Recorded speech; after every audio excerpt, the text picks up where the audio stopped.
चलिए आगे बढ़ते हैं। भाजपा प्रदेश मुख्यालय में बैठक है आज विस्तारकों की अहम, जिसमें भाजपा प्रदेशाध्यक्ष सीपी जोशी की अगुवाई में बैठक है। सीएम भजनलाल शर्मा भी पहुंच सकते हैं भाजपा ऑफिस और ऐसे में सह प्रभारी विजय राहटकर भी साथ मौजूद रहेंगे इस बैठक में कई महत्वपूर्ण मुद्दे जिन पर चर्चा होनी है। विस्तारकों की अहम बैठक है और चलिए इसी खबर पर ज्यादा चर्चा के लिए हमारे साथ senior special correspondent Vinod Singh Chauhan इस समय लाइव जुड़ चुके हैं, उनका भी रुख करेंगे। विनोद, आज विस्तारकों की बैठक है और विस्तारकों की बैठक में जो एजेंडे हैं उसको लेकर तो आपसे चर्चा करें, लेकिन सबसे खास बात ये हो जाती है कि प्रदेश भाजपा में कई परिवर्तन अब होने हैं। सबसे बड़ा सवाल प्रदेशाध्यक्ष, जिसको लेकर कई नाम सामने आ रहे हैं। दूसरी बड़ी चीज, आने वाले समय में राजनीतिक नियुक्तियां होनी है, उपचुनाव होने हैं, काफी सारी गहमा गहमी है। लेकिन आज विस्तारकों की बैठक में एजेंडा क्या रहेगा विनोद? जी बिल्कुल, देखिए 11 बजे विस्तारकों की बैठक शुरू हो जाएगी और बड़ी बात यह है कि 200 विधानसभाओं से विस्तारकों को बुलाया गया है। 200 के 200 यहाँ पहुँचेंगे और आना उनका शुरू हो गया है। बस केवल 11 बजे का इंतजार है जब सीपी जोशी यहाँ पहुँचेंगे और बैठक शुरू होगी। विजय राहटकर भी बैठक में मौजूद रहेंगी। देखिए बड़ी बात यह है कि विस्तारक वो आदमी है, वो चीज़ है, वो सदस्य है भाजपा का मजबूत, जो पूरे विधानसभा क्षेत्र की जानकारी देता है। देखिए विधानसभा चुनाव में भी विस्तारक की बहुत महत्वपूर्ण भूमिका रही थी। अच्छे परिणाम आए।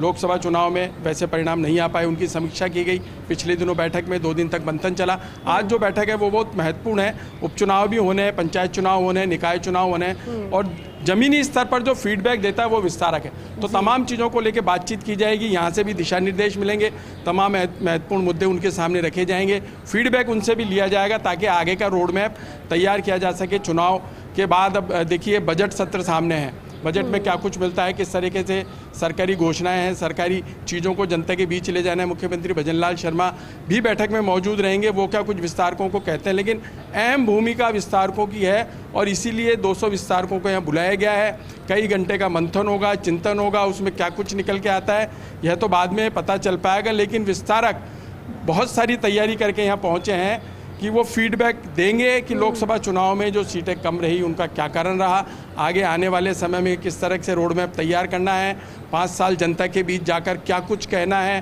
किन बातों को लेकर जनता के बीच जाना है, राजस्थान का सिनेरियो कैसा होना चाहिए, क्या बदलाव होना चाहिए, आम आदमी क्या सोचता है, कृषि किसान क्या सोचता है। देखिए मानसून सत्र शुरू हो गया है और किसान खेती में जुट गया है, खरीफ की बुआई में जुट गया है और अब 2.5 महीने तक किसान उसी में लगा रहेगा। तो किसानों को क्या कुछ डिमांड है, किस तरीके से किसानों को भी खुश रखा जाएगा, पानी की क्या व्यवस्था रहेगी, सिंचाई का पानी कैसे मिलेगा, तमाम चीज़ों को लेकर के मुख्यमंत्री भी कहेंगे, मुख्यमंत्री भी अपनी बात कहेंगे, सीपी जोशी अपनी बात कहेंगे, सह प्रभारी विजय राहटकर अपनी बात कहेंगे और तमाम चीज़ों का मंथन होगा। 11 बजे का इंतजार है क्योंकि विस्तारकों का पहुंचना शुरू हो गया। हमने आपको विजुअल दिखाए हैं कि करीब करीब विस्तारक अब पहुंच गए हैं और 11 बजे सीपी जोशी भी यहाँ पहुंच जाएंगे। बैठक शुरू हो जाएगी। संभवतः माना जा रहा है 1 से 1.5 के बीच में मुख्यमंत्री भजनलाल शर्मा भी मुख्यालय होंगे और विस्तारकों के बीच में अपनी बात रखेंगे। तो देखिए अब राजस्थान जिस तरीके से डबल इंजन की सरकार को लेकर काम कर रहा है, तेज़ी से विकास किया जा रहा है, जनता की बात सुनी जा रही है। पहली बात यह है कि देखिए जनता के मुद्दों को जनता के बीच रखा जा रहा है, उनकी राय ली जा रही है और तमाम कार्य किए जा रहे हैं। केंद्र से समर्थित योजनाओं का यहाँ जो प्रचार किया जा रहा है, जो बेनिफिट दिया जा रहा है, उन पर चर्चा होगी कि किस तरीके से आम आदमी तक आप पहुँचे हैं, क्या उनको लाभ मिल पाया है। अंतिम छोर पे बैठा हुआ किसान जो है वो लाभ का इंतजार तो नहीं कर रहा है, उसको भी छूना है, उसको अग्रिम पंक्ति में लाना है। क्योंकि देखिए चाहे केंद्र सरकार हो, राज्य सरकार हो, किसानों को पहली प्रायोरिटी पर रखती आई है और अभी किसानों के लिए बड़ी घोषणा करी है, केंद्र ने भी करी है और MSP पर भी देखिए MSP का लाभ दिया है 14 फसलों में। तो तमाम चीज़ों को लेकर अभी मंथन होकर 11 बजे का इंतजार है। 11 बजे बैठक शुरू होते ही विस्तारकों की बात भी सुनी जाएगी और विस्तारकों को कुछ दिशा निर्देश भी दिए जा सकते हैं। बिल्कुल विनोद, और जानकारी तो ये भी है कि चुनाव के दौरान जितने सक्रिय तरीके से विस्तारकों ने काम किया उसको लेकर भी रिवॉर्ड भी दिया जाएगा, क्योंकि चुनावों में काम कर चुके विस्तारकों को सम्मानित भी आज किया जाना है। विनोद, उसको लेकर जानकारी कुछ? जी बिल्कुल बिल्कुल, आपने सही कहा कि जिन विस्तारकों ने बेहतर परिणाम दिए। देखिए विस्तारक जमीनी स्तर पर जुड़ा हुआ कार्य करता है, वो पूरे विधानसभा क्षेत्र की उसके पास रोड मैप है, उसके पास पूरे विधानसभा क्षेत्र की जानकारी है और इसीलिए विधानसभा परिणाम में बहुत बेहतर परिणाम आए। उसके बाद हालांकि लोकसभा चुनाव में कुछ सीटें गंवानी पड़ी, यह भी पूछा जाएगा कि आखिर वहाँ क्या कारण रहे। सामने बड़ा कारण आया था जाति का समीकरण, लेकिन क्या समीकरण रहे, किन कारणों से वो सीटें नहीं मिल पाई, जिन्होंने अच्छा काम किया उन्हें यहाँ सम्मानित भी किया जा सकता है।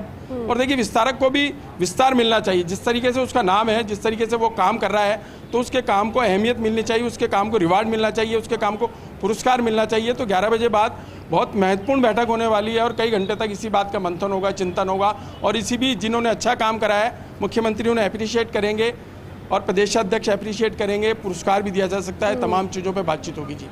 अच्छा विनोद, जो विस्तारक बनने की प्रक्रिया होती है उसको लेकर के समापन सत्र भी रखा गया है जी, जानकारी, और हो सकता है संभवतः जब सीएम भजनलाल शर्मा वहां पर पहुंचे जो प्रक्रिया है समापन की उसको संबोधित करें, और साथ ही अगले विस्तारकों के चयन की प्रक्रिया को लेकर भी क्या किस तरह से प्रोसीजर रहता है विनोद, अगर दर्शकों को ये भी समझाए तो किस तरह से चुने जाते हैं विस्तारक? देखिए जमीनी स्तर पर विस्तारक वो जी बिल्कुल, देखिए ज़मीनी स्तर पर पहले तो देखिए पन्ना प्रमुख से लेकर के आगे तक का काम चलता है कि किसने किस तरीके से विधानसभा क्षेत्र में काम किया है, क्या उपलब्धि हैं। उसमें यह भी देखा जाता है कि कितने सालों से यह काम कर रहा है और अब किस तरीके से आगे बढ़ाया या इसको आगे नहीं बढ़ाया गया। उन चीज़ों को देखिए, जिस तरीके से मुख्यमंत्री खुद कहते रहते हैं कि मैं पिछली पंक्ति में बैठा था और मेरा नाम अनाउंस हुआ, तो आज जो चुनाव होगा उसका फीडबैक भी लिया जा चुका है। उन विस्तारकों से जिनका कार्यकाल समाप्त होगा, नए विस्तारकों को लेंगे तो उनसे भी पूछा जाएगा कि आपके क्षेत्र का वो महत्वपूर्ण कार्यकर्ता बताइए जो पढ़ा लिखा है, जिसकी जनता के बीच पैठ है, जो अपना खुद का एक अहम रोल रखता है, जो जनता के बीच रहता है और यह जानता है कि इस विधानसभा क्षेत्र की नीड क्या है, किस तरीके से क्षेत्र की जनता को, क्षेत्र के कामों को, क्षेत्र के लोगों को किस तरीके से बांधा जा सकता है, भाजपा से किस तरीके से जोड़ा जा सकता है, तमाम चीज़ें देखी जाती है। उनको एक संकलन करके यह तय होता है कि इस अमुक व्यक्ति को अब विस्तारक बनाया जा सकता है, आगे बढ़ाया जा सकता है, इसको पूरे क्षेत्र की कमान दी जा सकती है। तो तमाम चीज़ों को देखते हुए विस्तारक का चयन किया जाता है और संभवतः आज कई नए विस्तारक भी बनेंगे और जो पुराने हैं उनको भी रखा जा सकता है। देखिए अच्छा काम करने का रिवार्ड ये भी होता है कि आपका कार्यकाल बढ़ाया जाए। बिल्कुल बिल्कुल विनोद, आप ठीक कह रहे हैं और कहीं ना कहीं कड़ी से कड़ी जोड़कर रखने वाली पार्टी, और इसी का जो लाभ है वो अलग अलग समय पर नजर आता है जब संगठन मजबूत होता है। शुक्रिया विनोद इस पूरी बातचीत के लिए साथ